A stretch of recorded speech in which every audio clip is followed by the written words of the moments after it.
So in this segment, we're going to be talking about the deaths within the Channel, I think it's the English Channel, or I think it's just outside Calais. Children and pregnant women among the 27 people who had drowned, essentially. And we're going to be talking about multiple different aspects of the story. Just going to put it out there fairly quickly. If I see any stupid comments, like I've seen on Twitter, you will get muted with the iron fist. I'm not messing around out here. You've got MPs politically posturing, blaming the French. I think the French, in this case, police do have some responsibility, as they're meant to stop channel crossings. There was a picture of a police car, essentially, in the picture. However, they could have been going to try to stop the people doing the channel crossing, but maybe they didn't make it there in time. It's a picture, the context is needed, and I think the French police will have to explain what the hell was going on over there, the French border forces, but that's not that important right now. We're going to be watching a couple of different clips. This one from BBC and Zoe Garden, which is very enlightening, which talks about why the UK does have some responsibility. It's not about the first safe country that refugees go to that have responsibility to them. It's any safe country. Refugees can go to any country that is safe for them. It doesn't matter about the first safe country. Otherwise, the majority of them will end up in Greece and Italy, and they don't have the capacity to deal with the applications. Every other country can say, no, you stay over there, stay in Greece, stay in Italy. It doesn't work. That's why you have an international system that's designed to help people. So if we watch this video here, it's really, really great stuff here. Something that the government says consistently is that an asylum seeker is meant to claim asylum in the first safe country they come through. So by definition, that is not the UK. What are your thoughts when you hear that? I hear a government that's trying to make excuses, a government that's trying to follow an approach that has been demonstrated to fail.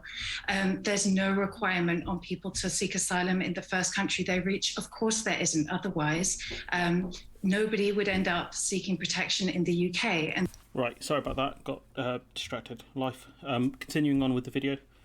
And the UK is a compassionate country, but it's also a rich and powerful and stable country, and we're very able to offer protection to lots more refugees than we currently do. So if everybody is supposed to stay in France because we're slightly to the west of France, then France can say the same thing to Italy, and then Italy can say the same thing to Libya, and then in the end, the entire international refugee protection regime will crumble. So we need to step up and play our part. It's no good hiding behind, well, they should have done something different. They're not doing something different. They're here. They've been here dying at our border for 30 years, and it's time to change our approach. And she's 100% spot on there, because people will still continue coming. What we have to do is create safe points of entry, safe crossings, speak to the French and say, look, we're going to take some of these people, we're going to process them in the UK.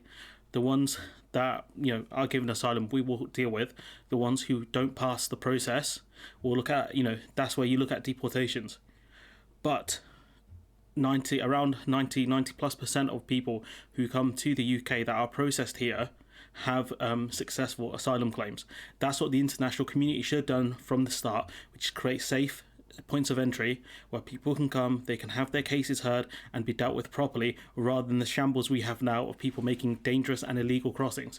There is a lot more the international community can do, but we'll leave that towards the end of the video. But we have to create safe points of entry. We have to talk to the other countries and say, look, this situation, you have a lot of people that have asylum, that are seeking refuge within your country. We're going to take a certain amount from you, or you help these countries fund their legal systems so that they can have more judges to do asylum claims. They can have lawyers to support people's asylum claims. Do you remember Priti Patel called them do-gooder lawyers and all this nonsense, right? There are people with legitimate asylum claims that have to have their cases heard.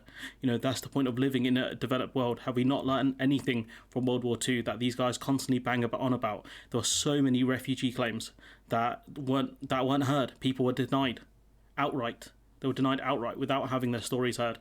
This is something we need to fix. This is something that should have been done from the start. Have dedicated centres for asylum seekers so they can have their claims heard, and if they have proper claims that the judge has given them refugee status. They should have facilities they can go to get help, to get, the therapy they need, to be funded properly. But this country has a very, very bad habit of not funding things properly, and that's why we have a lot of the problems that we are facing currently. So we go on to the next video, which debunks the myth that these people are coming here for benefits and other things. That's a really interesting point, Quentin, because the majority of our viewers this morning are saying this is the French's issue. They're not trying to... Yeah, what are the French playing at? This is the French's issue. They're not leaving our shores to get to France. They're coming from France to get to here. However, Sonia's point is really pertinent, isn't it? That I think two-thirds, you were saying, I heard a statistic yesterday, 98% of those claims for asylum last year were granted, of the people that came and then were processed. So these people are coming with just cause. However... No, they're coming with just expectation. Well, but they're coming here thinking, oh, well, I can get a job. I can get... But they're granted... I can get a job. What's wrong with that? Asylum when they've got... So it can't just be cracking down on people smugglers, because these are desperate people willing to take huge risks, as we've seen. So it's not just about making Britain even more hostile than it already is to asylum seekers. It's got to be about offering... It doesn't work, Quentin. Actually, you sent the message. You made that claim about benefits. Actually, you get more money in France as asylum seekers as you do in the UK. So that just doesn't kind of stack up. There you go. He's been debunked. He's smirking now. He's laughing. He's got nothing to say because he's been absolutely proved to be an idiot. They get more money in France than they do in the UK. So it's not down to money. It's not down to benefits. It's down to this. It takes around 14 months to have your asylum seeker claim processed, your asylum request processed in France. It's 6 months in the UK. So, 14 months, I think it can take between 14 and 18 months, there you go. Thus, you'll have to wait 18 months to be able to apply for asylum again in France, but 14 months, the overall process. They are trying to reduce it down to 6 months, but they do need help to do that. It can't be just a case of the French or the Italians or the Greeks doing this all on their own. The international community has to come together. This is what should have happened from the start, rather than certain countries trying to bribe Turkey to stop, people crossing over the Mediterranean ocean. This is what should have happened from the start, but we chose to be stupid. We chose to just ignore the problem, and this is what happened. So many people have died down to Europe's idiocy. This is not just a British issue, this is a European issue, but Britain has played our part very badly. You've got the Home Office covering up reports around the pull factors of why people come here. We've got mentioned here, Home Office Minister Chris Philip claimed that asylum seekers who have travelled through Europe creates a pull factor where migrants are incentivised to undertake dangerous and illegal journeys. They're only doing that because their asylum claims have not been heard, and for the most part, and the fact that without being processed, they don't have access to funds, they don't have access to a life, essentially. Yet the Home Office was asked for evidence to support its claims. It refused. A Freedom of Information Act a response dated the 28th of October says the material could not be disclosed because it was likely to inhibit the free and frank provision of advice and the free and frank exchange of views for the purposes of deliberation. So essentially they're saying, if we give you out this information, if we give out our sources or whatever, then it would clamp down on free speech and discussion. Like, they don't have it, that's why. Ministers are covering up evidence which is central for their case for the need to target refugees and asylum seekers with inhumane deterrence measures, instead of actually putting in the funds to have lawyers and to have judges deal with this stuff. The Conservatives have criminally underfunded the legal system and legal aid. They've done this to levels where these systems cannot function as is right now, let alone deal with more asylum claims. The reality is that pull factors are a myth. People who are fleeing persecution or conflict don't need any further incentive to look for safety. It is hard to see why the government would refuse to share evidence which supports its plans. The only conclusion to draw is that they know their arguments don't stand up, and instead of helping people and putting up good facilities, the government is coming up with stupid ideas like wave machines, Ascension Island, having them processed in Albania, or the Falklands or wherever, like absolutely ridiculous, expensive ideas, instead of dealing with the issues at hand, which is talking to the rest of Europe and saying, look, what can we do here to make the situation better? Other countries are taking far more refugees than we are, so we can play a much bigger role here and be, quote, global Britain, where we actually help the world, instead of funding dictators, instead of, causing absolute havoc on the international stage. We have to be there to help out where we cause the mess. Go on, a couple of more things. A channel rescue, an organisation founded last year to ensure the safety of migrants said that it had brought the pre-trial action against the Home Secretary in the belief that the policy is threatening life, is inhumane and unlawful. So good luck to them for taking legal action against the Home Secretary. You've got one of the families here. Among the refugees was an Afghan soldier who had worked with British forces. His family had decided to risk their lives to cross the channel after they waited so long for help from Britain. So this is at least one of the families here you can see has a direct cause for refugee status, because they were a former soldier who helped Western forces, whose life is in danger if he had stayed in Afghanistan, because we know the Taliban were rounding up people and murdering ex-soldiers and other people who had helped Western forces. That has happened. So this person, I'm no lawyer, but from what I can read here, he would have just claim, and his family would have just claim to seek refuge in the UK. Let's not forget here, it was America and the UK who went into that country, who had overthrown the Taliban regime and had left abruptly with no actual plans. And that's one of the things that have caused chaos to erupt within Afghanistan. You've got here the actual boat. This is how desperate people are. The glue wasn't even dry on the boat. One of the rescuers said of the overcrowd rib which they had used, which they had towed to shore, its motor half attached, adding that normally the smugglers would line the bottom with wood for stability. I guess this time they didn't even bother. That's how desperate these people are to come to the UK, to have their cases heard, so that they can actually get refugee status and have a life, essentially. Because at the moment, I don't put 100% blame on the French or the Greeks or the Italians. The rest of Europe really has to help with these asylum claims and actually work together to resolve these issues, rather than being idiots and not dealing with things properly. That's what's happened here. A massive failure of international cooperation from multiple different countries, but specifically Britain here. We have not done the right things. We have not created safe points of entry for people. We've played this absolutely as stupidly as we could. Instead of building dedicated centres for asylum seekers, this is what we have done. We've incentivised essentially illegal crossings, because this is the only way these people will have their cases heard. We go on, if we look at some of the specific countries, this is 2020, no doubt some of these countries will change, have their positions change dramatically. We'll look at the criteria first.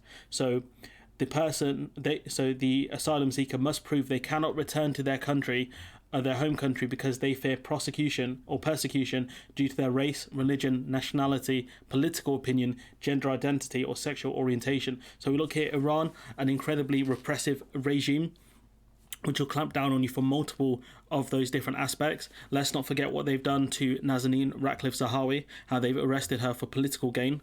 Iraq, a war-torn country that is since the fall of Saddam, had multiple problems. You had the rise of IS in that country. Albania, I know very little about Albania and Eritrea.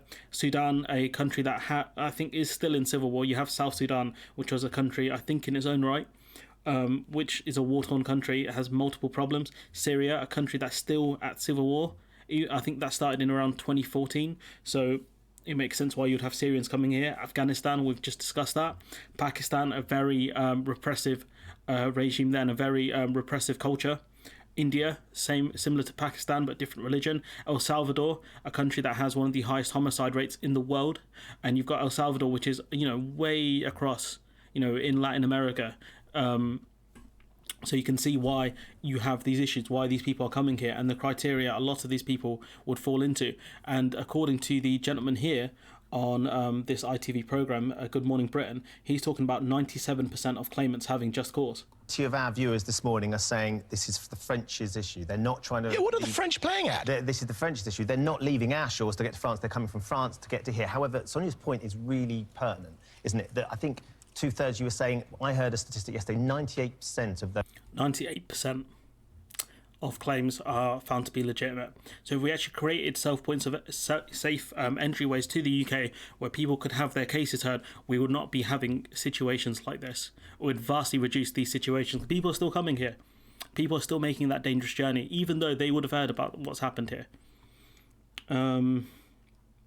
So what happens when an asylum claim is rejected? If asylum isn't offered and no other reason to stay in the UK is accepted, they can leave voluntarily or by force. They can appeal the decision. Around 30% of appeals were accepted between 2004 and 2020, so that's almost a third of appeals accepted.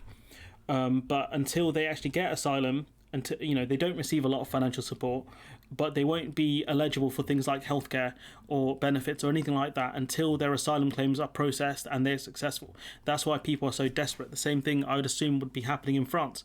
People are desperate. Asylum seekers aren't allowed to work or volunteer in the UK unless they have waited for more than a year for a decision, which in itself is a joke. And they can fill only a limited number of roles of skilled occupations where there's a shortage. So again, our asylum system doesn't make sense. This controversial rule is aimed at preventing people from applying for asylum as a route to work in the UK. Critics say it prevents refugees integrating into communities and wastes the skills they have brought with them, which is true. I 100% agree with that. But point being is that, look, you can see how many asylum claims, decisions made on asylum seekers and how many are given protection. You're talking around between 35,000 and 40,000 for the decisions made on asylum seekers. And, based on what they're saying, 2/3 to about 98% of people have their asylum, they have asylum granted within this country. Sorry, I'm a bit all over the place with this video. But you've got the Home Office blocking pull factors. You've got, this case here Zoe Gardner makes, where she talks about how if every country sees this as someone else's problem, this will not get resolved, and you'll have loads of channel crossings where you have people sad for a few hours saying, oh, it's tragic, children have died, and then they'll go straight back to blaming the French, blaming the asylum seekers, and going straight back to that xenophobic mentality, when the only solution here is to look at the countries people are going to and saying, look, what can we do to help you out? Do you need money for legal aid? Do you need money for facilities for asylum seekers? Can the UK take asylum seekers from these other countries and process them here? That's what has to be done, and every country in Europe has to take the stance of, yes, we are the ones that, especially the ones that are wealthy, yes, we have money, yes, we can help the situation out to help these other countries out, because if we don't do that, we're going to have a situation where people are going to make lots of dangerous journeys to get here. We see that in the Americas as well. People journeying through Mexico, through very dangerous lands to get to the US border to have their stories heard. If you had more legal and safe points of entry and more entryways into these countries, we would not have these problems as much. But, people are desperate. I do not blame any of the people who get on these boats. The only people I blame are the countries that are facilitating this without actually dealing with the issues at hand. Anyways, I'm going to leave it there. Let me know what you think in the comments below. Again, I will rule the comments, especially on this video, with an iron fist. So, if you get muted, that's on you. Anyways, leave it there. Let me know what you think in the comments below. Like, comment, share, subscribe, and hopefully I'll see you in the next one.